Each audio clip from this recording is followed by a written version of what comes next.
Hello, and thank you so much for stopping by for the weekly Bible reading for West Main Church of Christ in Lewisville, Texas. This week, we'll be reading from Acts 25. Don't forget to tune in the rest of the week to hear commentary from this passage from Benjamin Lee. Acts 25, starting in verse 1. Now when Festus had come to the province, after 3 days he went up from Caesarea to Jerusalem. Then the high priest and the chief men of the Jews informed him against Paul, and they petitioned him, asking a favor against him, that he would summon him to Jerusalem, while they lay in ambush among the road to kill him.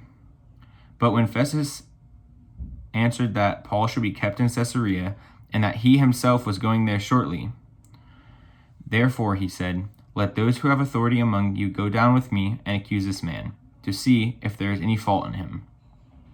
And when he had remained among them more than 10 days, he went down to Caesarea. And the next day, sitting on the judgment seat, he commanded Paul to be brought.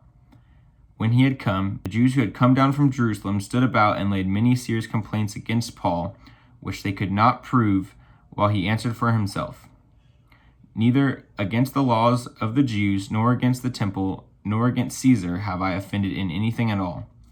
But Festus, wanting to do the Jews a favor, answered Paul and said, are you willing to go up to Jerusalem and there be judged before me concerning these things? So Paul said, I stand at Caesar's judgment seat, where I ought to be judged. To the Jews I have done no wrong, as you very well know. For if I am an offender, or have committed anything deserving of death, I do not object to dying.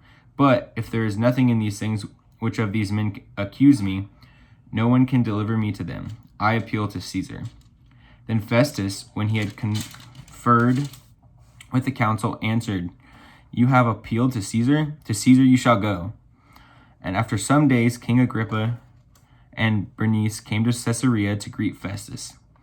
When they had been there many days, Festus laid Paul's case before the king, saying, there is a certain man left a prisoner by Felix, about whom the chief priests and the elders of the Jews informed me when I was in Jerusalem, asking for judgment against him. To them I answered, it is not the custom of the Romans to deliver any man to destruction before the accused meets the accusers face to face and has opportunity to answer for himself concerning the charge against him. Therefore, when they had come together without any delay, the next day I sat on the judgment seat and commanded the man to be brought in. When the accuser stood up, they brought no accusation against him of such things as I supposed, but had some question against him about their own religion and a certain Jesus who had died, whom Paul affirmed to be alive. And because I was uncertain of such questions, I asked whether he was willing to go to Jerusalem and there be judged concerning these matters. But when Paul appealed to be reserved for the decision of Augustus, I commanded him to be kept till I could send him to Caesar. Then Agrippa said to Festus, I also would like to hear the man myself. Tomorrow, he said, you shall hear him. So the next day, when Agrippa and Bernice had come with a great pomp and had entered the auditorium with the commanders and the prominent men of the city, at Festus' command, Paul was brought in. And Festus said, King Agrippa, and all the men who are here present with us, you see this man about whom the whole assembly of the Jews petitioned me, both at Jerusalem and here, crying out that he was not fit to live in any longer. But when I found him, he had committed nothing deserving of death, and that he himself had appealed to Augustus, I decided to send him.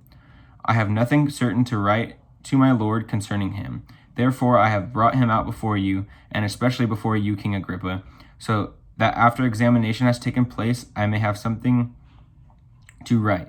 For it seems to me unreasonable to send a prisoner and not to specify the charges against him. Thanks for tuning in to this week's Bible reading.